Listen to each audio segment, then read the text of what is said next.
Welcome to Praxis Probiotics Thrive Together interview series, and today I'm in Belper. I'm at a Vegan Revelation and Sue Sustainables. I'm joined by Sue Macfarlane and Leise Taylor. Thank you both for joining us. I'm really excited about this interview. But just to begin, okay, so it's kind of like December is upon us. We've got a festive period upon us, and you're both running really quite significant small businesses and projects. We've got Sue Sustainables and we've got Vegan Revelation, and I'd just like us to begin by asking Leise, yourself, like with Vegan Revelation, still a relatively new business, relatively. Yeah, very much so. How did it come about, and why is it so important to you? So how did it come about? We were 6 months vegan. We both decided to go vegan. I was thinking about going vegetarian again because I was vegetarian for 8 years, and then I wasn't when we moved to France. And then when we came back, I'd said to my husband, I think I'm going to go veggie, but actually I'm more passionate about the dairy situation with the cows, so I'm probably going to go vegan. And we'd had a friend, Daz, tell us that we should watch a documentary called Cowspiracy, which has turned a lot of people vegan. So we sat down and watched it together, and my husband, from never being vegetarian, literally by the end of that documentary, he was vegan. He was like, right, I am done.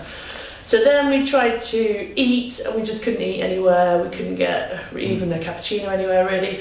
And so we said, right, the dream would be to just open our own place and share what we're doing at home within a cafe, and share that with people what we're doing. And so then this place came up when it was an antique shop, and so we just moved in and started completely on a shoestring, just cooking what we cook at home and what we love, and it's just developed and evolved from there. And one of our things is that we're very much still in transition because we're very new to being vegan, and so I feel like in a way we're a little bit of a bridge between people that are trying to eat less meat and dairy, and people that are full-on hardcore vegan, and we're kind of a bit of a bridge between the two. Although we are vegan, my daughter, she's 6, she's not vegan yet. We're just increasing kind of really good whole foods, which we should have been doing anyway. But so the cafe has been a little bit of a space where we can talk to people about how they're doing. If they'd like to eat more, we can talk about what we've been doing. So it's been a really nice platform to chat to people about how you can do it realistically and practically in your life. Wonderful. I mean, what's the other question? Well, it's important to me. Because I just love food, and I think you can still really enjoy food. My thing is about making vegan food sexy with various different cheats.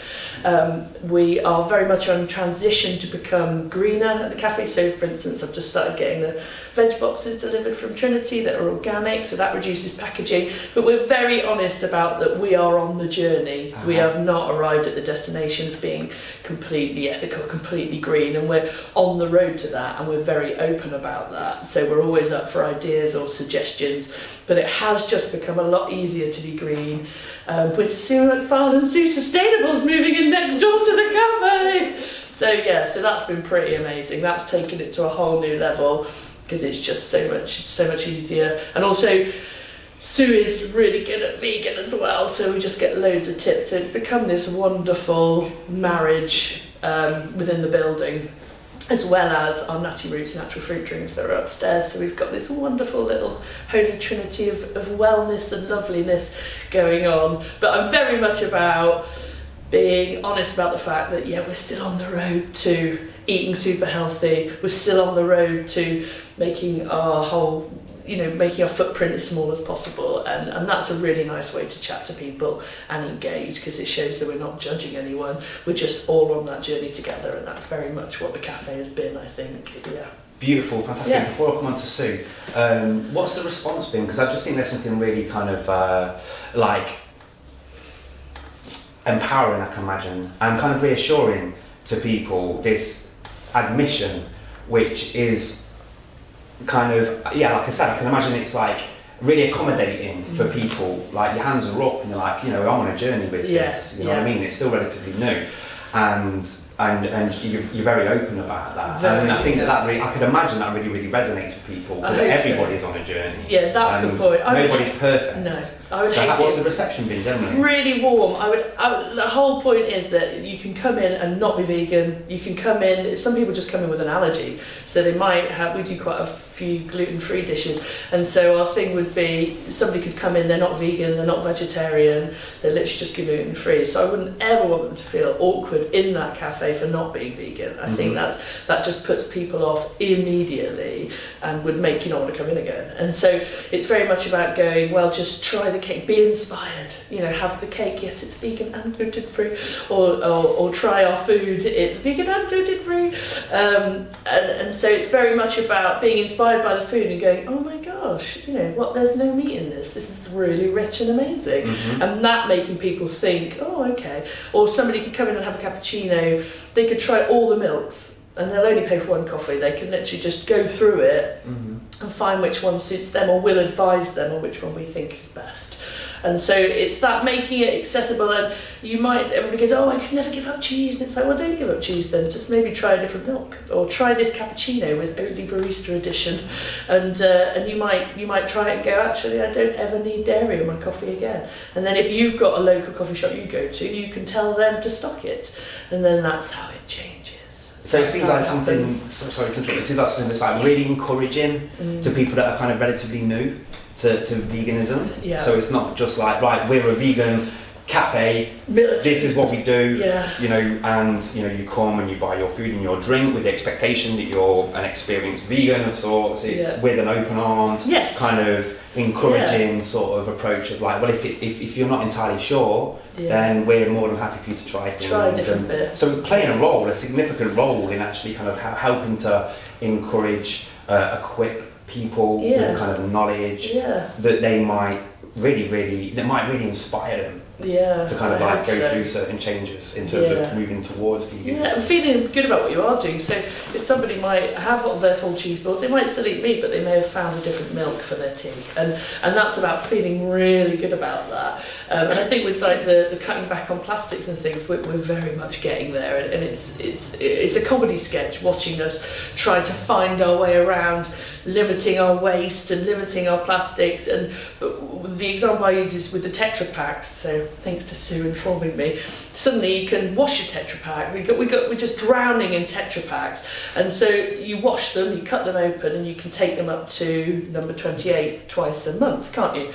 So when I'd actually done that, after drowning in all these Tetra Packs, I'd cut them, wash them, pack them all up, and send your lovely husband off with them up to number 28.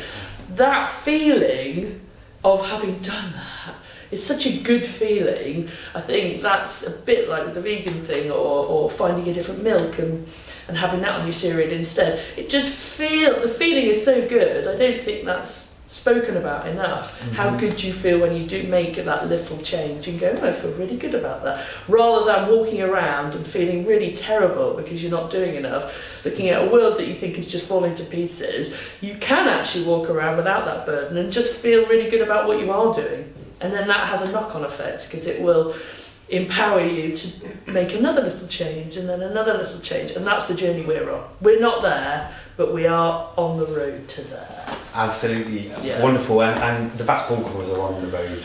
Yes. So, and I think that people really relate to that. Yeah, that's a wonderful thing. I like what you're saying as well about how engaging with sort of like ethical choices, or making lifestyle choices or sort of decisions on a day-to-day basis that are more in line with your value system actually contribute to you feeling more fulfilled as a human being, and they'll make you feel more like make you feel happier, make you feel as though you're actually living by your values in a certain way, rather than this idea that maybe trying to live more in line with certain ethics and sort of like moral principles. There's like, it's not a chore. It doesn't have to involve this sense of sacrifice. No. In fact, the more you often find that when people are living a little bit incongruently, kind of like against what they truly believe and what they truly care about, it's then that people start to feel a little bit empty inside, or a bit unfulfilled, or a little bit crap about themselves. Do you know what I mean? And I was chatting to Kerry Collier last night from the Padley group, and we were talking about fundraising for the Padley, and we were talking about things that people can do to make a difference, to help the Padley group and help the homeless and things like that. and she was saying a similar thing about, this is one of the most amazing things that she's ever done in her life. Like, in terms of fundraising, she set herself all sorts of different challenges. She did like she was in a boxing match, doing some sponsored boxing. She's like ran half marathons. She's done loads of different things, and these weren't things where she's like, I feel I should do this, but I really don't want to do it. It's going to be dreadful. It's like, wow, this is going to help me grow as a person. This is actually going to enrich my existence. Yeah. And I think there's something really excellent about that sentiment. Yeah, it was, and then obviously Sue was my first customer in the cafe. Day one, she was there in a beautiful pink outfit. I can remember it well. And then we spoke, and Belper was just incredibly, and the surrounding areas was incredibly supportive about the cafe. I had no idea what was going to happen. They just took it as soon as I started that Facebook page. People I've just never met before in my life were sharing it. People were coming in just like, oh, I'm on the phone to my dad and he was in Belper 50 years and he's crying that there's now a cafe here that's vegan. And I had no idea about all that because we're very new and we're very open about the fact that we're very new. And so initially we were winging it, but we were having a go, and so it's kind of evolving from there. And then it was very much when the idea of us having to leave because the antiques were going, he retired, and I thought, how on earth are we going to keep this going? And I very much had in my head, it's got to be people that I get on with, but we're separate business, kind of working harmony together in the same building. And Belper was very much on about refill. And then I sat down with a lady called Rachel, and she was like, well, what about in there? And then it was just, everything came together. I was like, oh my gosh, of course, that's what Belper wants. The room can be refilled, and there's only one person that can do that, and it's Sue Macfarlane. And then, I kind of groomed you for a while, and then she said she'd take it on, and Sue's ethos is exactly the same as mine in the sense of feel really good about what you are doing. Not bad about what you're not doing, otherwise you will just lose the will. And so it's about just going, I feel really good about that. I've just bought this from Sue as well. And that's in a nutshell what it is. Perfect link. So, okay then, so Sue, over to you. So I guess, really, really interesting. We touched upon it a little bit there, but only a tiny little bit. Sue Sustainables, from your point of view, like, how has this come about? How's it been? And like, what does it mean to you? Well, it came about because Leise encouraged me into it, really. So I came in, and on Leise's first day, I saw the Facebook page. A vegan cafe in Belper. I've got to go. So I told some of my friends, and I said, let's not knock the door down at 11. Let's go about 11:30. Thank goodness. We were still arguing at 11. But we got in, and a few other people, Jo May was one of them, Joe Dyer, and a few others, my sister Christina, and we just came in and we sat around the table and we were just telling Leise how glad we were that she'd opened, and this is great and thank you and all that. And then I was sort of a regular customer, got to know Leise a bit better, and then the fella here was saying that he wanted to retire, and Leise was saying I can't do the whole thing, and I need somebody in next door, and all that sort of thing. And I'm listening, saying, yeah, that sounds great. And he says I need a sustainable business, and and I'm saying, yeah, that's great. Do you know anybody? Have you got anybody in mind? And she went, well, you could do it. And I went, God. Because up to now, I've never worked in a shop or never owned a shop, never really had a dream to own a shop, but I had been living this journey towards sustainability thing for, well, probably for all my life really, but for the last 2 or 3 years the plastic thing. And I'd already done some stuff on my Facebook, my own personal Facebook page, like top tips. So one Christmas I did, the Advent thing was all about one tip per day sort of thing, what you could do to move towards using less plastic or being more sustainable. And one time I did the 40 days of 40 tips sort of thing, and everybody was sort of saying, oh, I didn't know about that, I didn't know tea bags had plastic in them, I didn't know this, I didn't know that. And so I had to think about it. It did take a little while really for me to get my head around it, didn't it? Because it's a risk. Starting up a new business is a risk that you're taking. It's a commitment to do it. And I think when you know about something as well, and I know a bit about it, you just assume that everybody else knows about it, that it's common knowledge, when actually it's not. So we had to think about it, and then I said, okay, what's the worst thing that can happen? Let's have a go with it. And I would say, so I only decided I think it was at the beginning of August or something like that. And we opened on the 22nd of September. So it was a bit of a whoosh, wasn't it, towards the opening. And again, we've been growing. I don't mean growing in size, I mean evolving as the shop's been open. Okay. So finding out what people need and trying to just get something that fits that need, that fits with the ethos of the shop. So I don't call it a zero waste shop, I don't call it plastic free shop, I don't call it any of those things, I just call it a low impact shop or a sustainability type shop. And it's not about total sustainability, it's about moving that way as much as you can, because it's easy to get discouraged if you, and I did at first, I did sort of a plastic audit, which is one of the things I talk about in my workshops. And when I realised how much plastic I was using, and I tried to use as little as possible, it's hard to think, well, where do I start then? What can I use instead of this? What can I do instead of this? And I was on that journey. And I'm still on that journey, and I just wanted to help, I suppose. I was buying my things in all different places, and it was a bit of a job trying to get the stuff that I wanted. And I just thought, wouldn't it be great if you could just go to one place and get all this stuff? Sort of, your toothbrushes that aren't plastic, and your toothpaste that's not in a plastic tube, and your soap that doesn't come in plastic, and all of the food that doesn't come in plastic and stuff like that. And that was it really. So I already knew some of my suppliers because I'd been buying my own personal stuff from them. So that's why I was able to open so quickly, I think, because I already had relationships with some people who are now supplying me for the shop. And also, talking about sustainability, I buy some of the things that I sell in the shop from the person who's made that thing. And I just love that. I love that thing of, this person's made this thing, I'm going to buy it from that person. Nobody in between is making any money about it. I am giving that person a good return on their art or their skill or their expertise or whatever it is, and I just love that part of it.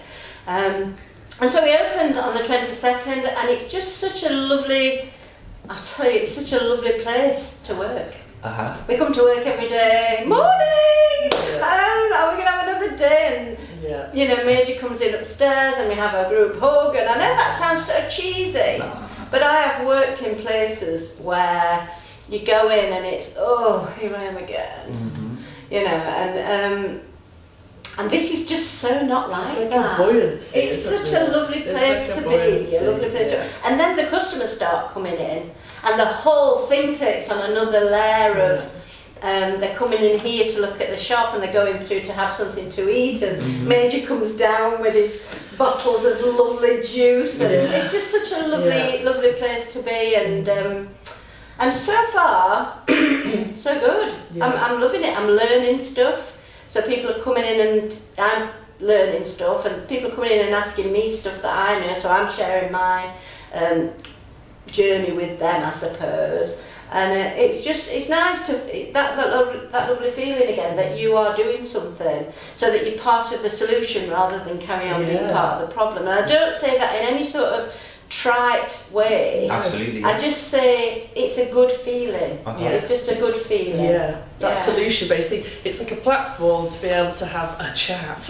So in there I've got like a platform to be able to have a chat and about the food, about the vegan food, about how to make it easy and how to make it quick, and all of those conversations that we have, and I'm learning constantly from people that have been vegan a long time, or they've just watched more Bosch videos than me, and we'll have that conversation. And Sue's the same, so it's like your platform to be able to chat to people about this, download this amazing knowledge, have a conversation about, what's your thing, what are you looking to improve, or how would you like to do this, or here's a suggestion, or or even sometimes that seems more expensive, but actually when you work it out it's a lot cheaper because because you're not buying all of this that goes with it, and you just have those chats. It's just a platform for us to have a really good chat place to work with people. In fact, it's not really work, is it? It's just lovely. It's just a lovely thing. Yeah, it's like the zen and the crazy. You've got Crazy Calf, I nickname Flaky Revelation, and then you've got the zen in here, and sometimes it'll get a bit much in there. It's like a battery on the sensors, and they'll come in here, and then they go, I like this tune, and they'll go through. And so it works really well. And then you've got this wonderful drinks. You've got Major, who does the Natty Roots natural fruit drinks, and so you've got that going on. And then we've got this wonderful person who brings the probiotic drinks in, and so we've become a go-to for that. So we've been able to start incorporating probiotics on the menu with the Trinity boxes. I've been able to get organic on the menu, and that's harder than it looks to make everything organic on your menu. So that's been like a really sometimes I make the whole thing organic and I'm like, but you can't put that in because it's not organic. So okay, we'll write on the board that it's this organic apart from this thing that went in, and that's from chatting to people. I've got people come in fighting cancer with diet, and so they might have a wonderful salad off me, but if it's not organic, we don't know if it's making them better or not. And that's become really important. And so people go different directions, but mine has been sexy food that's also really healthy, and that's the goal. I've made that, Alex as well, in there. We've got Alex. So she does the vintage stuff, so that's also a sustainability thing coming in. Yeah, so all of her stuff is pre-loved, or it's just not going to go to waste. And she's so arty, isn't she? She decks out the whole cafe. Yeah. And so every single thing here feeds into the same ethos of that. Sort of wanting to feed yourself, nourish, I would say, almost trying to nourish yourself. Every sense. Yeah. So it just feels like a lovely place to work. Everybody that comes here to work is feeling good about it, and it sounds a little. When I'm saying it out loud now, it sounds a bit twee, like we're just these lovely little people. But it's true. But it is true. We do love it here, and we do love what we're doing, and that's such a great thing. I think it's personally, I think it's some revolutionary business. I think it's we're actually not a cooperative. I'd like to say we're a cooperative, but we're actually not a cooperative. We are very cooperative. I think it's deeply inspiring on so many levels. Obviously, the importance of the kind of issues which you're contributing to be a solution towards, you know what I mean? So you're providing people opportunities to be less of a part of the problem and more a part of the solution. The kind of, it seems like such a rare, special building. With regard to the activities, I'm not talking about the bricks and mortar, I'm talking about the processes. I mean, it may well be a beautiful building in its own right. But what's happening in these four walls is quite phenomenal, quite unique. It's very difficult to find anywhere where you've got people doing such excellent things with such passion, love, and kind of warmth to those that choose to engage with it. It feels like that. It does feel like that. And sharing everything. So it's like that, not being precious about it. It's like I got this thing when I get time to do it. But if somebody's loved a dish, share it. Put how you make that on the internet. What you're into at the moment, put it up on the internet, on social media, so people can go, oh yeah, I could do that at home. And just making it easy and practical. Not everybody that works at the cafe is vegan. I make a real point of that. That's not, we're all in transition. So it's about, it's like a place where you can just come and just be yourself and find stuff out and have a conversation. And I think also one thing that's really important not to overlook is just how inspirational you two are in terms of this idea of there's things that you feel passionate about, there's things that you really care about, and so many people have got certain passions and values and ethics and things that they feel a deep sense of purpose towards contributing their life to, and often they have to juggle that with how they then go about work. And we've experienced in the past this idea of for a lot of people, sadly, work can be a very kind of like depressing, suffocating, kind of exploitative, quite oppressive at times experience. I'm not trying to be, too dramatic, for a significant percentage of the population. Work is not what they want to be doing with their lives, and the way that we think about work, often, contributing to something which they don't passionately believe in, making money for somebody else who doesn't necessarily give them the levels of respect that they deserve, and things like this. You guys have had an idea, you've had a vision, and you've thrown yourself at creating this really quite special, unique thing, which is increasingly becoming a great success. So I think that, if anybody's got an idea out there, I think it's really important to be aware of the possibilities, and that there are people that are manifesting their dreams all around you. And more are doing it. Respect. If you think how many independents you support by selling their stuff here, and we do in ours, we sell lots of little bits from, it's like all supporting the little independents. I mean, Belper and towns and villages similar. There's a big wave of doing, like, there's that Love Belper Independence thing, isn't there? There's a big wave of that going on, where it's like, support your independent, spend your money with them first, and and that's again, that's about being practical. That's just, do it where you can, and sometimes where you can't. I remember you said to somebody, you were like, yes, use your bag for life, but you are going to one day get caught at the till. You won't have a bag for life, and you're going to need to buy a carrier bag, but don't go home and self-flagellate over it. You can reuse that bag all you like. Don't hide it down your coat. Oh my God, that's so I've got a carrier bag. Quick, stash it. Absolutely. It's doesn't need to be like that, does it? I think it's easy sometimes to think that because you can't do everything, because you can't be perfect, Do nothing. you just do nothing, because you think, well, I can't help, I can't do anything. But perfection, and I say this a lot, I do singing workshops, and I do plastic workshops, and I do all sorts of different things, and I think perfection is just so overrated. It's boring almost, perfection. Unachievable. And it's unachievable, and it's unattainable.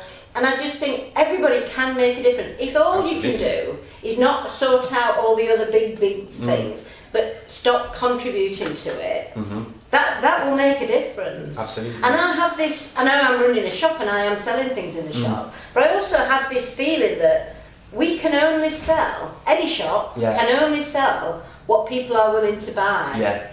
And if you do stop buying something, that is a big message, and they can't carry on selling it as. It's a bit like, and people think, well, I can't make a difference, but actually that's what's always made a difference. Yes. People making that thing for themselves, like with apartheid, when people stopped buying their stuff and banking with the banks that have their stuff there, and all that, it had to stop. That was the thing that made the difference. And it's a bit like with the suffragettes, or all of these things. It is always people doing their thing, taking a stand, that make the difference. Absolutely. When you stop buying something, at the very least, you're not adding to the problem. If you stop buying something, you are not contributing to the profits of something that you don't think should be getting profitable.